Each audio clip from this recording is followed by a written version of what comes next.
Hoy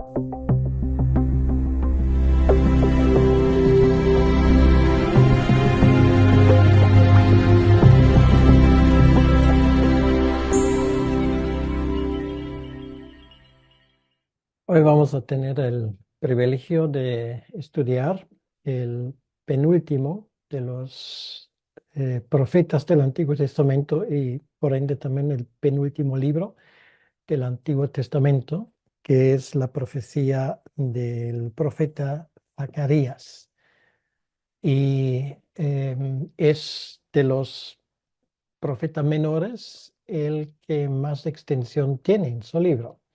Son 14 capítulos y realmente en cuanto a las profecías que contienen, arrojan una luz muy interesante sobre esa figura del Mesías que desde el punto de vista de Zacarías estaba por venir a una distancia de unos aproximadamente 500 años, o sea, medio milenio.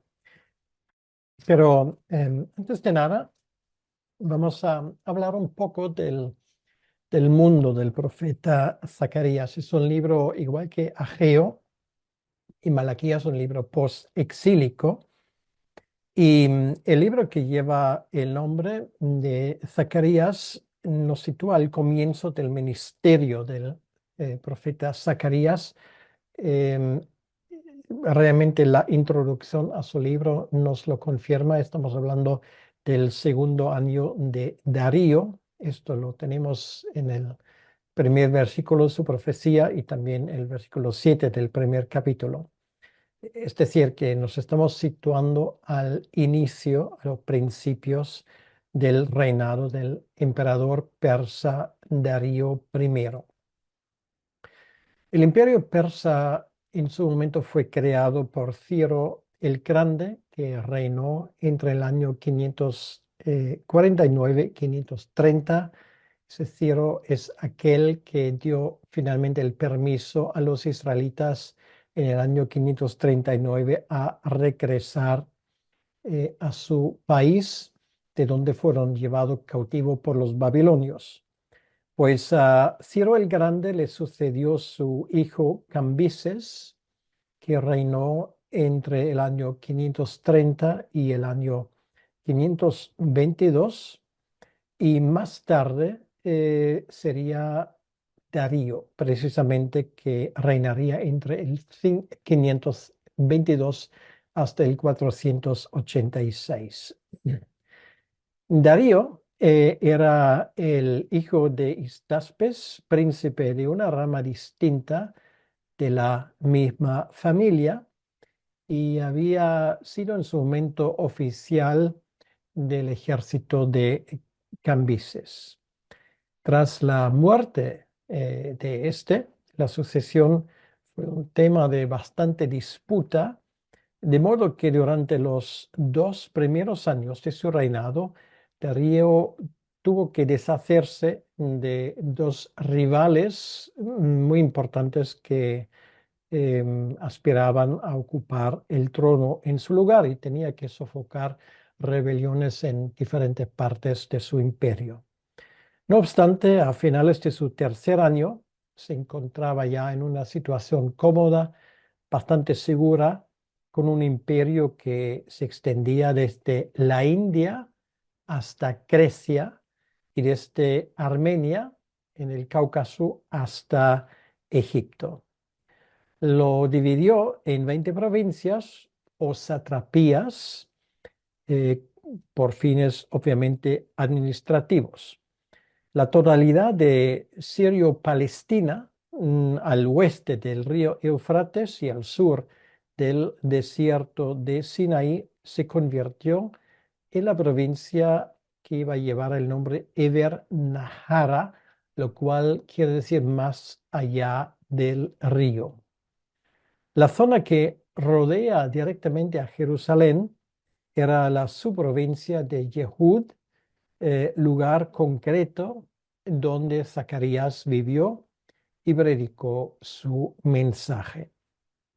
El nombre Yehud es una variante de Yehudá, Judá, uno de los mayores antepasados de Israel y de la tribu de la cual iba a proceder el Mesías. Y era obviamente la tribu del rey David. En resumen, era un hombre unido a un pasado importante y glorioso. En el siglo X antes de Cristo, Jerusalén había sido la capital real del imperio israelita que abarcó casi la totalidad de Siria, Palestina y los territorios al este del río Jordán. Em, Eran los tiempos de David y los tiempos de Salomón. Por medio de las conquistas de David, ese imperio luego bajo el reinado de Salomón prosperó. Em, Salomón hizo unas alianzas económicamente y políticamente muy favorables, pero espiritualmente absolutamente desastrosas. Se podría decir de forma bastante literal que se hallaba en el centro del mundo conocido en aquel entonces. Entonces, su posición estratégica se refleja en las luchas interesantes que había en aquel momento de hacerse con el control de Israel, bueno, cosa que no ha cambiado realmente hasta el día de hoy.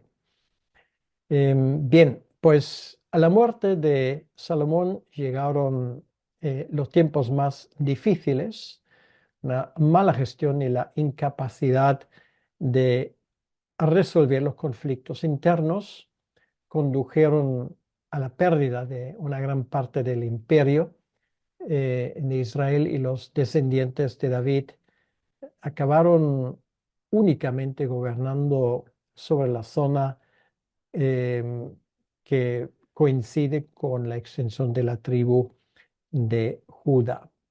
Durante los 3 siglos y medio siguientes, ambos reinos hebreos estuvieron bajo una presión creciente ejercida por la agresiva política expansionista primero de los asirios y luego de los babilonios. Había periodos de recuperación, de prosperidad relativa, en especial y particularmente durante la primera mitad del siglo VIII antes de Cristo, pero desde ese momento en adelante la tendencia fue hacia un declive y la caída. Entonces, por los enfrentamientos internos, ya bastante debilitado, las 10 tribus del norte finalmente no tenían más remedio que sucumbir a la fuerza imperante de los asirios. En el año 722 cayó la capital del reino del norte. Judá sobrevivió otros 135 años más antes de ser derrotado por Babilonia, que fue la sucesora de Asiria en el año 587. Ahora, finalmente, el resto es historia. Tenían que ir al exilio y, como acabo de decir, cuando finalmente los persas se hicieron con el control de Babilonia, del imperio babilónico, en el año 539, el rey Ciro, tal como lo había anunciado en su momento el profeta eh, Isaías, dio la libertad a los cautivos y un primer contingente regresó a su tierra de origen bajo el mando de Zerubabel. Esa provincia de Yahud que Zacarías conoció no tenía nada que ver con el Judá de años y siglos anteriores. Era simplemente una pequeña provincia de aproximadamente 55 kilómetros o 40 millas de norte al sur, y tal vez unos 50 millas de este a oeste, con una población de menos de 50.000 habitantes, que era menos de la mitad de lo que tenía antes de la destrucción de Jerusalén. Se trataba de una comunidad relativamente pequeña y además una comunidad plagada por muchos problemas. La primera dificultad residía en el aspecto financiero. Yehud era muy poco viable en lo que a la economía se refiere, carecía de recursos para emprender actividades que produjeran riqueza, tampoco contaba con el tamaño o con la influencia necesaria para disponer de ingresos significativos eh, provenientes del comercio, de modo que dependía esencialmente de la producción agrícola y esto lo hacía vulnerable a los caprichos climáticos con frecuencia inclementes. Muchos pasaban penurias y luchaban por sobrevivir. Si nos acordamos del profeta que estudiamos anteriormente, el profeta Ageo, que era contemporáneo de Zacarías, él lo captó ese aspecto de la vida en esa pequeña provincia con palabras que probablemente provocarían una sonrisa irónica en el rostro de muchos cuando dijo: sembráis mucho, pero recogéis poco; coméis, pero no hay suficiente para que os saciéis; bebéis, pero no basta para que os embriaguéis; os vestís, pero nadie se calienta. Y el que recibe salario en bolsa rota. Estas fueron palabras tomadas del primer capítulo del profeta Ageo, versículo 6.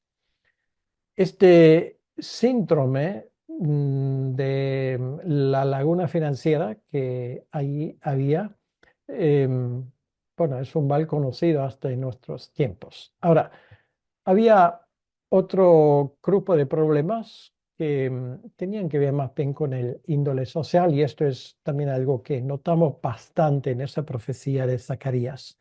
Se había creado una tensión entre los que habían regresado y los que nunca se habían marchado, porque esto es muy importante tomarlo en cuenta, que aunque la gran mayoría de los judíos fueron exiliados, había un resto, pequeño resto de la población que los babilonios los dejaron vivir allí en Judá. Entonces, ambas partes tenían sus razones, a su entender, para sentirse superior al otro. Los unos se consideraban como el verdadero remanente por medio del cual Dios llevaría a cabo su compromiso constante con Israel, y del mismo modo los roces eran constantes entre los descendientes de las familias pertenecientes a los anteriores reinos del norte y del sur, respectivamente. Los sureños, la gente de Judá y de Jerusalén, se consideraban de raza y de religión más puras que sus hermanos del norte y eran renuentes a aceptarlos en la comunidad como miembros legítimos de la familia. Y finalmente había una hostilidad hacia quienes no tenían ascendencia israelita y que se habían aprovechado de la caída de Jerusalén para trasladarse y establecerse en zonas que con anterioridad habían formado parte de Judá. Nos damos cuenta, por lo tanto, que se trataba de un colectivo muy mezclado y potencialmente inestable. Y la política era un tercer sector principal de dificultades y problemas. La provincia persa de Yahud o de Judá había formado parte de una provincia mayor cuyos cuarteles generales estaban situados en Samaria, en el norte. Samaria, la ciudad que era la capital antigua de Israel, de las 10 tribus del norte. Sin embargo, la repatriación de los exiliados judíos lo había convertido en una subprovincia semi-independiente con su propio gobernador. Lógicamente, a las autoridades de Samaria le molestaba esa reducción de su propio poder, de su propia zona de influencia, y cada vez que podían bloqueaban el progreso de la reconstrucción de Jerusalén, dejando a sus habitantes en el peor lugar posible ante las autoridades persas. Según otro libro que ya hemos considerado en otro momento, esta política de obstrucción se llevó a cabo de manera implacable durante casi 2 décadas, entre los años 538, o sea, la llegada del primer contingente, y el año 520. Por consiguiente, esto llegó a detener por completo las obras del Templo de Jerusalén, de la reconstrucción, por un periodo de 2 años antes de que Ageo y Zacarías comenzaron su ministerio. Por consiguiente, todo indica que la vida en Judá o en Yahud era difícil. Su gente vivía a diario con el doloroso contraste entre las glorias del pasado y las humillaciones del presente. No se había cumplido prácticamente ninguna de las ansiadas expectativas de los repatriados. Ahora, en segundo lugar, vamos a hablar un poco, lógicamente, de la zona de Zacarías. Em, Obviamente existe una pregunta primordial, y esa pregunta es, em, ¿quién era ese hombre? Pues Zacarías cuenta con todo un libro de la Biblia que lleva su nombre, y ese libro le asocia con un puñado selecto y bastante famoso. Sin embargo, como ocurre en los profetas bíblicos, el mensajero suele estar oculto detrás de su mensaje. Los datos ciertos que conocemos de Zacarías son en realidad mínimos. Su presentación en el capítulo 1, versículo 1, eh, es bastante directa. Dice al profeta Zacarías, hijo de Berequías, hijo de Ido. Em, pero las cosas no son tan sencillas como parecen. La forma literal de leerlo es Zacarías, hijo de Berequías, hijo de Ido, el profeta. Y esto se podría entender al menos de dos formas. Em, Esto podría ser el significado en el sentido de que hay que tomar que Ido era el profeta y que Zacarías no era más que su nieto. Em, Esto sería una posibilidad, obviamente, pero lo más probable, en mi opinión, es que se pretenda que entendamos que Zacarías mismo es el profeta, lo cual es bastante más lógico. Em, entonces, esto sería un significado igualmente posible, ya que la breve genealogía que tenemos ahí al inicio sigue el mismo modelo básico que la de Jeremías y de Ezequiel, cuya función de profeta nadie pone en duda. Además, Ageo, que era contemporáneo de Zacarías, se le llama profeta de forma sencilla y directa. El primer capítulo, versículo 1. Por lo tanto, es razonable que asumamos que Zacarías también era profeta por derecho propio y no solamente nieto de uno de ellos. En realidad, es más que probable que el abuelo de Zacarías fuera sacerdote y no profeta. ¿Por qué? Bueno, según parece, Ido era un hombre bastante común entre los israelitas. Sin embargo, en Nehemías capítulo 12, versículo 4, se nombra un cierto Ido como cabeza de una de las familias sacerdotales que habían regresado a Jerusalén con Zorobabel, quien posteriormente se convirtió en el gobernador. Podría muy bien tratarse del abuelo de Zacarías si tenemos en cuenta que su gran interés por el templo insinúa las conexiones sacerdotales del profeta. Pero, ¿qué hay de Berequías, padre del profeta, según Zacarías 1:1? La verdad es que apenas sabemos nada de él y de su ministerio. Realmente este ministerio que le rodea aumenta por el simple hecho de que no figura en Esdras 5:1 y 6:14, donde se identifica a Zacarías simplemente como hijo de Ido. Esto ha conducido a una oleada de especulaciones en cuanto a la verdadera identidad de Zacarías. Em, Algunos comentaristas, incluso muy tempranas, dijeron que era el hijo natural de Berequías, pero que Ido era su padre espiritual, es decir, que fue educado por el sacerdote Ido, como lo hizo Elí con Samuel. Bien, esto es una posibilidad. Otros opinan que quizás el padre de Zacarías muriese prematuramente, el abuelo le hubiera criado como hijos suyos. Y otros han argumentado que había dos Zacarías de padres distintos cuyos nombres se han combinado en el título del libro. Em, la explicación mucho más simple y probable es la que em, simplemente suponiendo em, que Esdras 5:1 y 6:14, donde se usa la palabra hijo, se usa en el sentido más general de descendiente. Eso es algo muy común en el Antiguo Testamento y por lo tanto no sería nada extraño que aquí también se usase en el mismo sentido.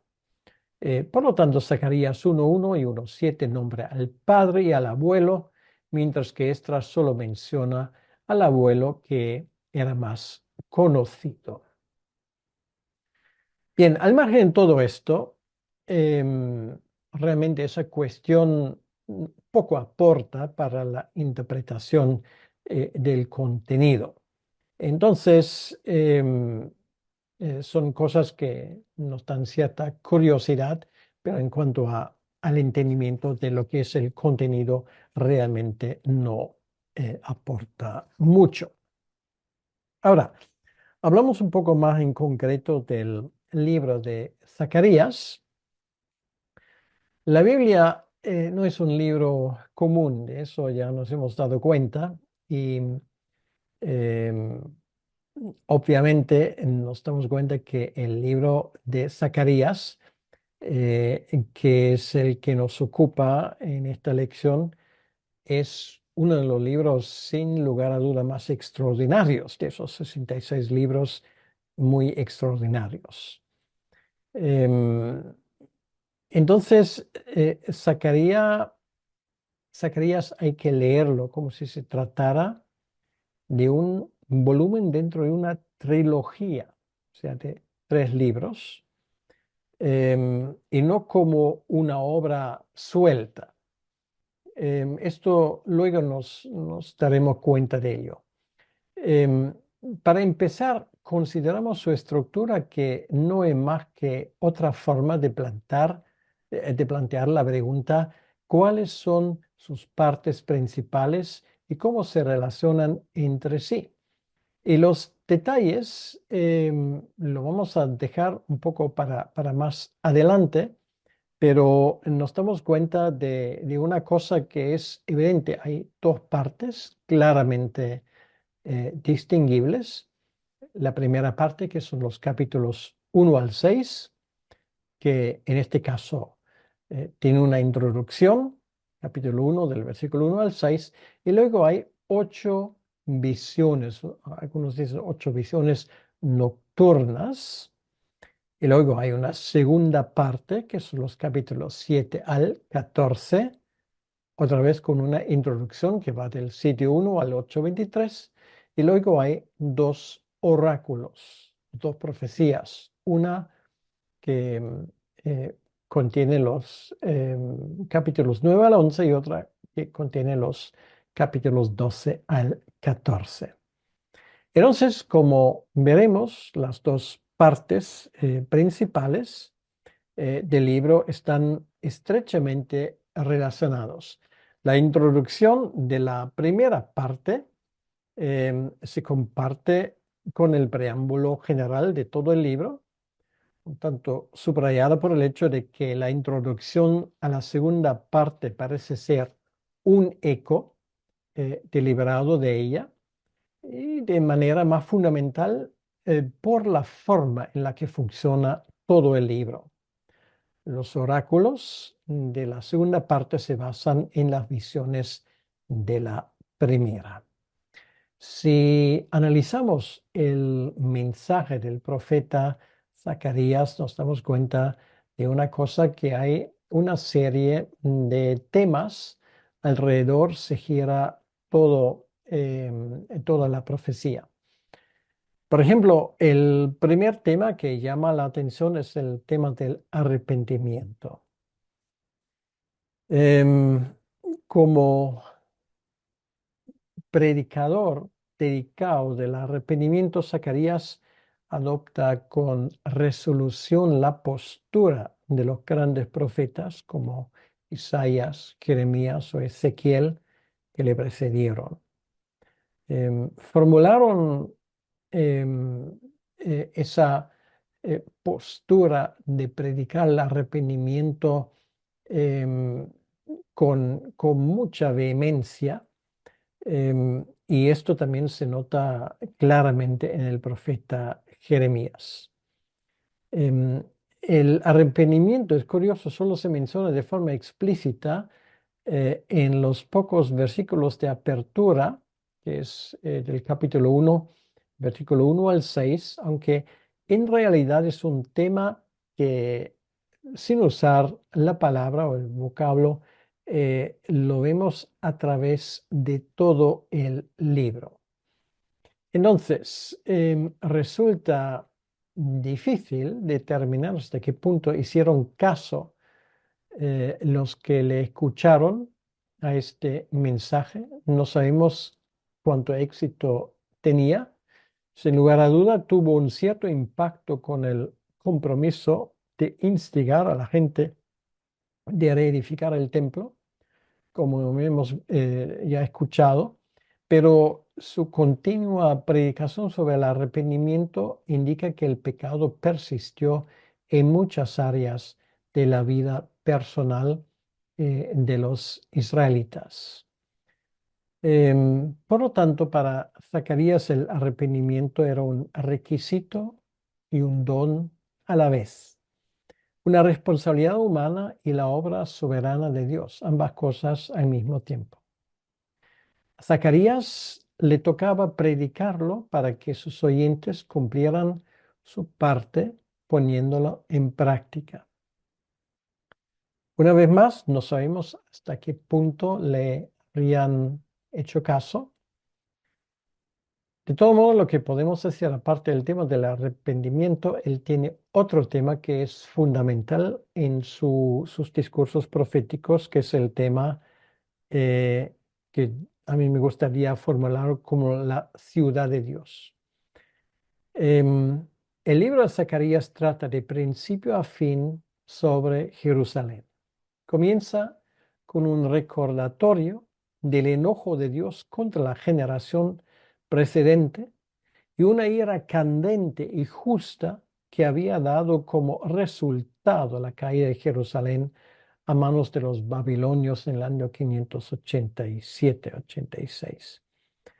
No obstante, las 8 visiones de los capítulos 1 al 6 transmiten buenas noticias a los contemporáneos de Zacarías acerca de la intención de Dios de restaurar Jerusalén.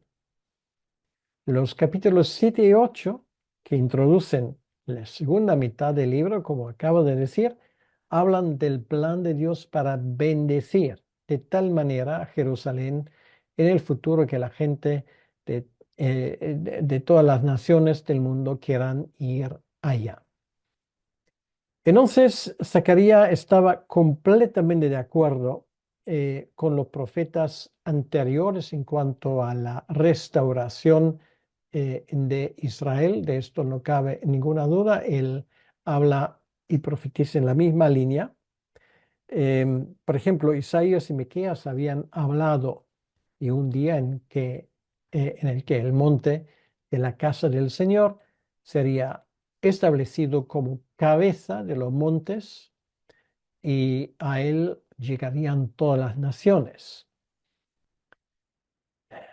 Estos eran pues los sueños y las visiones de Zacarías que él trata de dar al pueblo y al mismo tiempo es muy importante que este mensaje también da a entender que una cosa es el ahora que ya se ve una parte de esa restauración, pero que la mayor parte de la restauración aún quedaría en el futuro.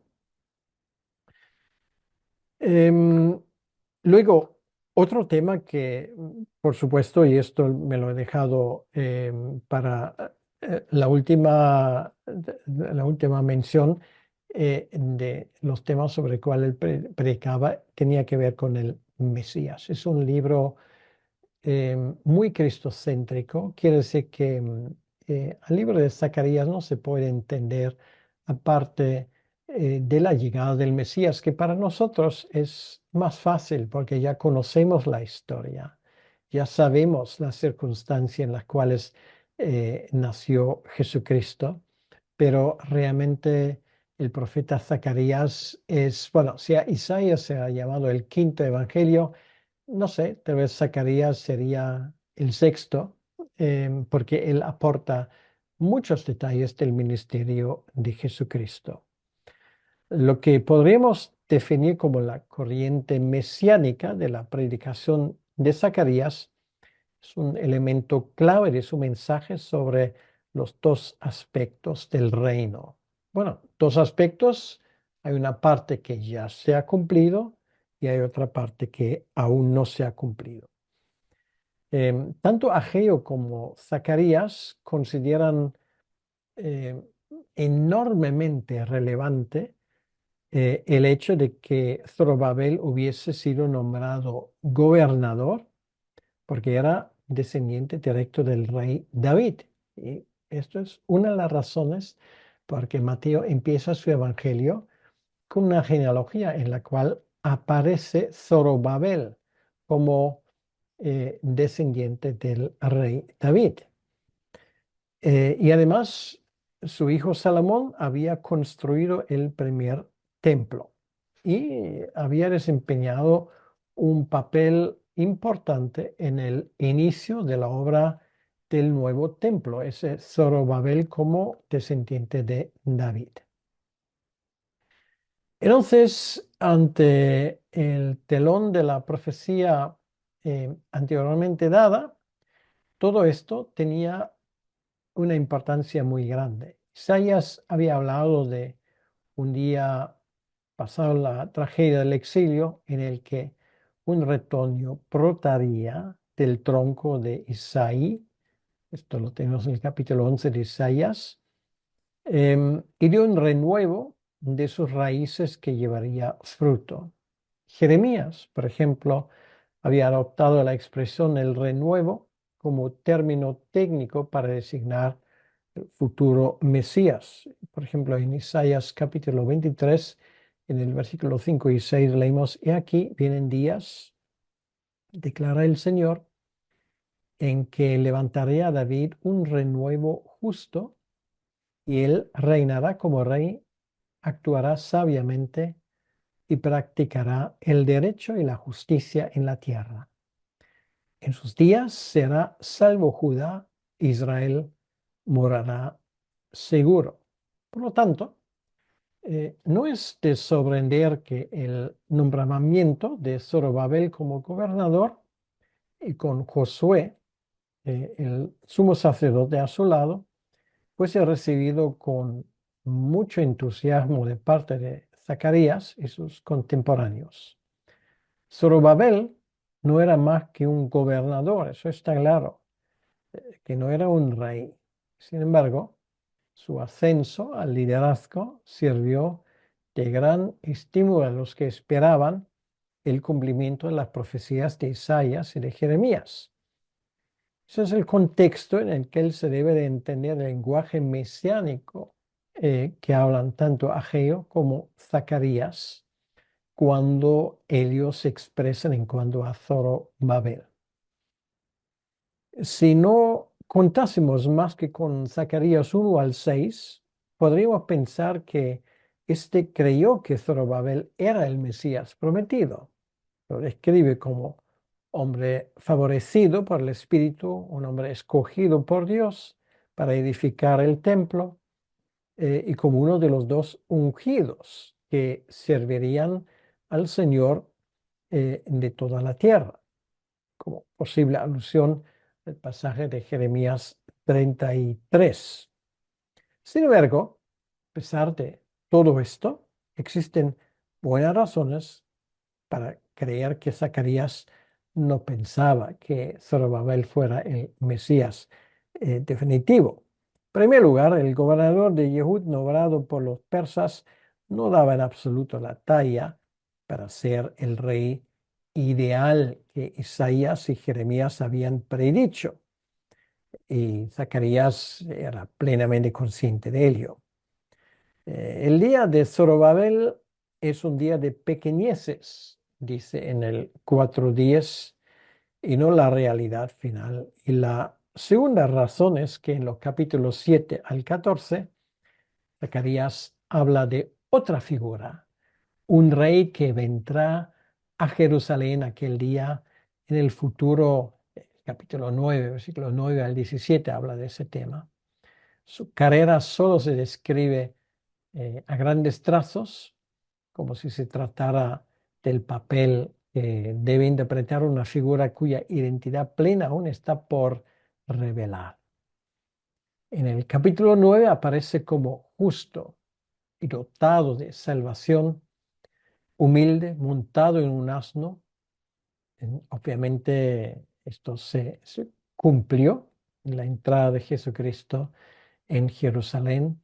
Los capítulos 12 y 13 hablan de un buen pastor golpeado, un hombre íntimamente relacionado con Dios, tanto que él mismo lo define como el hombre compañero mío. Aunque en ningún momento se aclara la conexión, la conclusión a la que llegamos de forma natural es que el rey y el pastor golpeado son una misma persona, que es algo que, por cierto, a los judíos les costó reconocer en su momento. Sin embargo, para nosotros es evidente que en la persona de Jesucristo ambos aspectos, el del Mesías sufrido y el del Mesías triunfante, se unen. Por consiguiente, podemos ver que en el contexto, el conjunto del libro, Zorobabel no se presenta como el Mesías, sino como un hombre importante que, sin embargo, no era comparable con el Mesías venidero. Zorobabel es una persona muy importante con un cierto número de calidades mesiánicas relevantes. Es descendiente de David, es un líder escogido por Dios, favorecido por el Espíritu Santo. Su llamamiento divino era reedificar el templo, pero después de él, un día, que todavía no está en el presente, sino que es una previsión de Zacarías, vendría otro, alguien mayor, un pastor, rey, ideal que traerá salvación. Y cuando Él llegue, y solo entonces se cumplirá la promesa de expiación total por el pecado. Pues en ese sentido, Zerubabel es solo una figura mesiánica, un tipo, pero desde luego no es el antitipo. El antitipo sería el cumplimiento y esto no sería otro que nuestro Señor Jesucristo. Sería muy interesante hacer un esquema de cuántos versículos de esa profecía de Zacarías son mencionados en el Nuevo Testamento. Nos sorprenderíamos entre citas directas y alusiones cuánto material realmente se usa en el Nuevo Testamento. Entonces, en esa última parte, me gustaría por lo menos mencionar de una forma breve cuál es el contenido de cada uno de estos capítulos para que nos sea un poco más fácil de entender el contexto. Una vez más, las visiones que hay en la primera parte del libro se llevan a cabo en el mismo periodo de tiempo que también las visiones de Ageo. Em, y todo esto empieza con un llamamiento para el pueblo de Judá a arrepentir. Pues, como dije antes que era uno de los em, temas principales del profeta Zacarías. Luego tenemos, bueno, esa introducción de Zacarías de la primera parte del capítulo 1 al 6, que es una profecía que se llevó a cabo entre octubre y noviembre del año 520 antes de Cristo.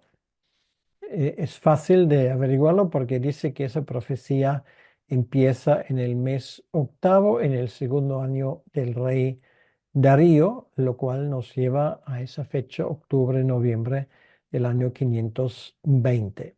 Esto era, si queremos ubicarlo temporalmente, entre la segunda y la tercera profecía de Ageo. Podríamos hacer algo como un calendario sinóptico, tanto de Ageo y Zacarías. Entonces, una vez más lo digo, pues esa introducción la colocaríamos entre la segunda y la tercera profecía del profeta Ageo.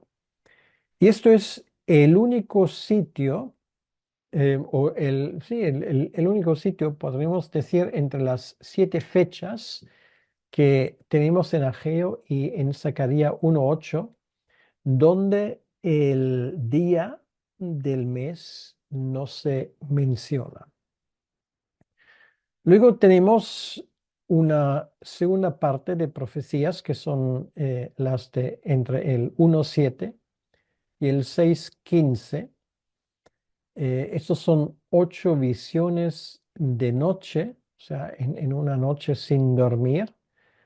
Y esto sí podemos fecharlo de forma exacta, porque la fecha que recibimos es exacta y esto sería pues unos 2 a 3 meses posterior a la primera bueno, muy probablemente cae en febrero 15, para ser más exacto, del año 519 antes de Cristo.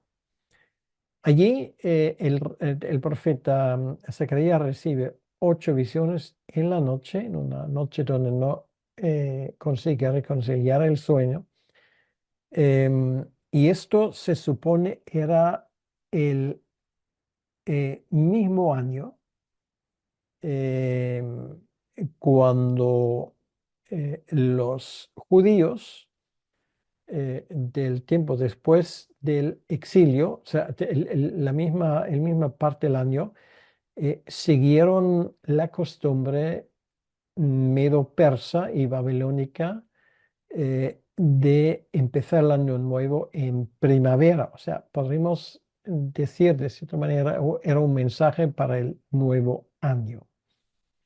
Luego, el bloque de profecías que corresponde al capítulo 7 y el capítulo 8, otra vez lleva una fecha exacta y es posterior, obviamente, a lo anterior. Lo fechamos para el 7 de diciembre del año 518, quiere decir que habían pasado casi 2 años desde la última.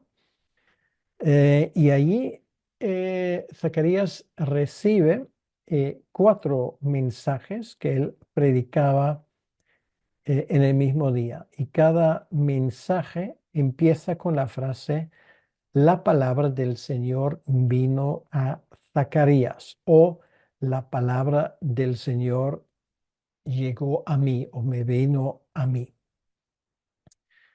Y luego tenemos una serie de profecías que comprende los capítulos 9 al 14, o sea, la segunda parte de sus profecías. Esas profecías no se pueden fechar exactamente, tienen una fecha después del año 518. em, y obviamente hay diferentes especulaciones cuándo exactamente se predicaron estos mensajes. Ahora, podemos decir lo siguiente, todo el libro de Zacarías destaca por su unidad, eh, por su mensaje central y por el propósito. Entonces, esas palabras, digamos, que se enfocan en esa frase, me vino la palabra del Señor, tienen una calidad profética particular. En ese sentido, el libro de Zacarías es similar en muchos sentidos al libro de Daniel.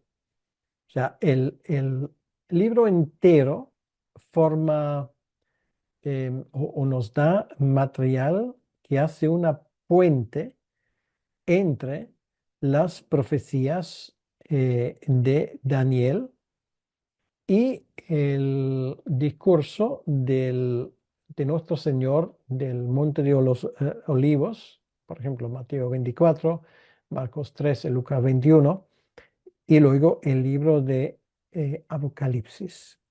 Entonces, Zacarías 9 al 14 es una serie de revelaciones divinas que a su vez se pueden dividir en dos oráculos o dos cargas. La primera va desde Zacarías 9 al 11 y esto está relacionado con la historia de Israel hasta la venida del Mesías y contiene una serie de profecías mesiánicas bien conocidas. Entonces, simplemente para que si ustedes hacen en algún momento em, un estudio pormenorizado del profeta Zacarías, pues de esa segunda parte, o sea, del 9 al 14, el 9 al 11, pues habla del espacio de tiempo de la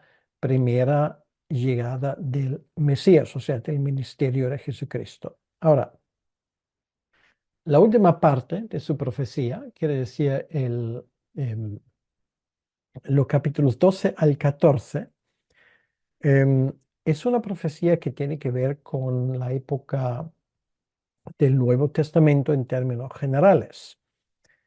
Em, entonces, em, de la misma manera como Daniel 2 7 al 12 es una profecía del cautiverio hasta el tiempo de la llegada del Mesías, Zacarías 9 al 11 es una profecía del futuro de Judá durante el periodo de la restauración hasta la primera venida de Jesucristo.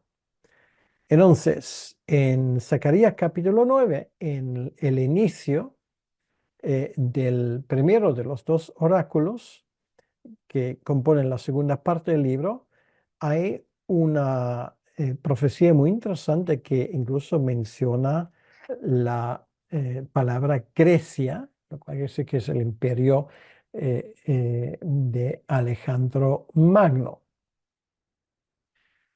Em, bien, entonces ahora no puedo entrar en más detalles, simplemente decir esto. En la profecía de Zacarías, y esto lo quiero mencionar para terminar esa parte, juntamente con Daniel y el libro de Apocalipsis, es, por un lado, uno de los libros más complejos de la Biblia si no se tiene el contexto y la clave correcta. Al otro lado, cuando se entiende de qué habla y qué espacio de tiempo comprende su contenido, realmente de la misma manera como Daniel se convierte en una de las profecías más asombrosas de toda la Biblia. Entonces, realmente podemos decir que, igual que el ministerio de Ageo, el ministerio profético de Zacarías, pues empieza en el año 520 y va más allá del año 518. Mientras que Ageo es corto y al grano, podemos decir, Zacarías se asemeja a Daniel en el sentido de que la mayoría de sus profecías consisten en descripciones más detalladas de un tiempo del futuro. Bien, entonces espero que tengan ganas de estudiar este libro con más detalle. Realmente vale la pena hacerlo. Em, es profecía que se cumplió en el ministerio de nuestro Señor Jesucristo y finalmente en la destrucción de Jerusalén y en la extensión del Evangelio en el Imperio Romano. Y en ese sentido es una profecía que nos ayuda mucho a entender también el contexto del Nuevo Testamento. Pues vamos a terminar ese tiempo con una oración. Señor, te damos las gracias por este tiempo y te damos las gracias por las cosas que hemos podido aprender del libro de Zacarías, y te pedimos que tú bendigas a todos los estudiantes y que ese estudio sea un estudio que se haga fructífero en sus vidas, y ayúdales a entrar más a fondo en este libro de Zacarías para que entiendan de qué habla. Te lo pedimos, Señor, en tu nombre y para tu honor y tu gloria. Amén. Que el Señor les bendiga mucho.